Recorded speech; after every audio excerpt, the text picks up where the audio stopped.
To Undisputed. Happy Friday, guys. I'm Jenny Taft with Skip Bayless and Shannon Sharp. How we doing? We're doing good. Whoa! Wait, where's the goat mask? You promised, you vowed. You declared, I will wear the goat mask. That's what I thought. Huh? I mean, we did what we're supposed to do. Really? We don't get too high with the win. You don't? We don't get too low with the loss. Quick question. Did LeBron play last night? I missed him. I didn't. He was like Brady in his last Super Bowl. He did just enough. Oh, did he? Did, well, yeah, really? You see the key plays that he made. You know, I would like to congratulate your Los Angeles Lakers for winning their first playoff game in 8 years. It was May 18th of 2012. Way to go. That's a good point. There you go. You just That's tradition. That's history. You don't want us to have a moment, do you? Can we have a moment? No, Let's talk about that. Let's talk about it. You said it about No, you don't want us to have a moment. LeBron was a bit quiet. We will get to that, guys. We have a packed show. Chris Haynes will join us from the bubble with an injury update on Dame. Michael Rappaport will be here fired up. But how about we begin by starting with what we saw last night. The Lakers did bounce back against the Blazers to even the series. Anthony Davis led the Lakers with 31 points on improved shooting from their Game 1 loss. LeBron finished with a quiet, let's say, 10 points, 7 assists, and 6 rebounds. But it was LeBron's pep talk that AD credited for his improved performance from the previous game. So, Shannon, how much do you trust that we'll consistently see last night's AD going forward? Well, this is the mindset that he needs to have going forward, Skip. This is why everybody loves him. Skip, you see what he's capable of doing when he says, you know what? I'm better than every you-know-what out here other than maybe the guy that I'm playing with. And if I just go ahead and say, you know what? I'm not settling for jumpers. You saw his mindset? He's like, I'm putting it on the floor. Skip, they played him at the 5 a lot last night. And when they played him at the 5, they outscored the Blazers by 15 points in 15 minutes when he played the 5. Skip. I mean, that's what, and you see him, he's like, Nurkic, you can't guard me, bro. On the floor to the basket. Whiteside, you're too slow. Skip, there are not very many 7-footers plus that can move laterally when you were that side. And AD took advantage of that. And when they slumped off him because they was worried about him going by them, he was shooting pregame jump shots. This is the AD that we needed to see. He's running the floor. LeBron's finding him. He's like, you know what? Let me get it off the bat. I'll tell you what I'll do. I'll just take it off the rim myself. I'll get this offensive rebound and stuff it back home. He was active on both ends of the court, and this is why someone that can run the court like a David Robinson, has touch like Elijah Wan, and can defend. Yep. He's a very unique individual. This is why you say, yeah, he's a top 5 player. Yeah, he's a top 6 ball player. Because he showed you last night what he's capable of doing when he does not settle. Now, Skip, sometimes he settles too much, and we saw that the first game, and we've seen that a lot in the bubble. But last night, he had a mindset, I'm going to dominate this game. I'm going to dominate their bigs, and there's nothing they can do about it. And when he plays like this, no one, and let me say this for the people in the black that might be doing something. Yep. No one can see AD when he brings this mindset into a ball game. Yep. Skip, it's only one game, but I think AD and the Lakers showed what they're capable of when he has this mindset.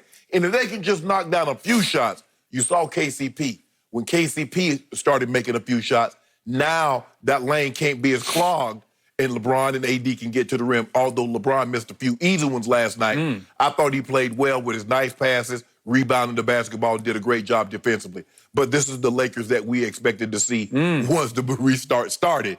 This was one of the first times that I thought, you know what? They look like a team that can contend now. So I re-ask Jenny's question to you. Yes. Do you trust that AD in the next game, and the next game, and the next game? Skip, look, the likelihood of him being this active, but I trust him to be aggressive. That's all Skip, I can live with the results. I can't live with you shooting 30-footers. I can't live with you when you're not putting pressure on the defense. If you score 18, but you're aggressive, I can live with that. You saw him put it on the court floor last night. Hassan blocked it. Okay, I'm going to come right back. Give me a second. Tony Brothers, give me the ball, because I'm going right back at it. I like, Tony Brothers, Tony Brothers, Bill Kidd. I kind of like that group last night. Did you? Yeah, they were good to your Lakers. They went, hold on. They tried to cheat my Lakers out of possession. Dame laid the ball up on one end, called timeout, and then they give it to him again. That is LeBron true. said, "What? Oh, wait a minute. It's our ball."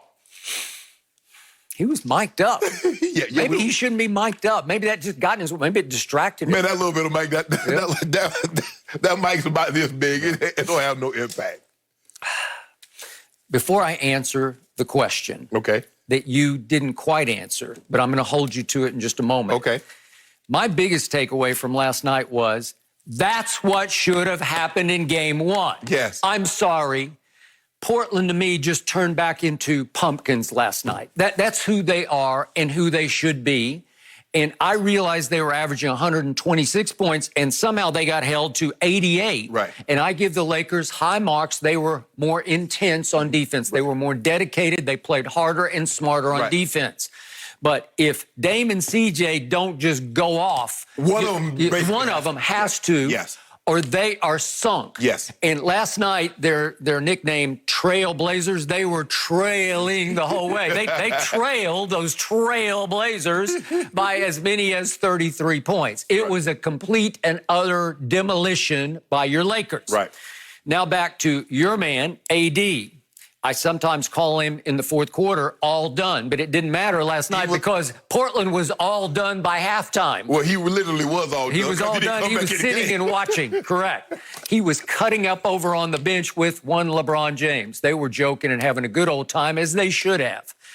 So back to the question at hand. This, to me, is getting really weird. This man is so supremely gifted. There's no doubt about that. There is just no doubt. What are we going to give him, 6'10"-ish? Yeah, he's 6'10". That's what they listed. I think 6'10" and a half. With very smooth guard skills. He was a point guard in high school, and he sprouted up as he went to Kentucky. Grew out of it. He did. And yet he can still handle. He can run the floor, like you said. He can play small and big in the same game. And by the way, if he does get his three-point stroke going, he is a very good three-point shooter. I agree. What did he have, 3 out of 4 last night? But do I trust him to do this the next night and the next night? I'm sorry, I can't, because I don't see it.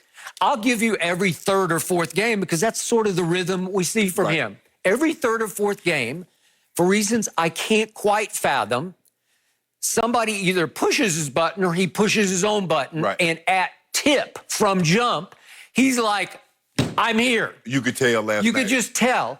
And it's not like he plays with rage or supreme urgency. You can just tell his body language is different because the basket is his. He's not going to shy from it. He's going to own the basket. He's going to own the paint. Yes. And he comes with a different level of aggressiveness. It's not even aggression. It's just aggressiveness. To where he's in his attack mode. And when he is, it's usually big trouble for the opposition because he is capable of dominant monster games. Yes. So what have we seen in the bubble so far? The restart, the seed games. We saw him against the Clippers on opening night. He was strong, man. I mean, he was a pillar. And he goes for 34 and 8. And what I also love about this man, this still young man, is he is a free throw making machine. And against the Clippers, he made 16 of 17 free throws. And then a few nights passed, and here came Utah.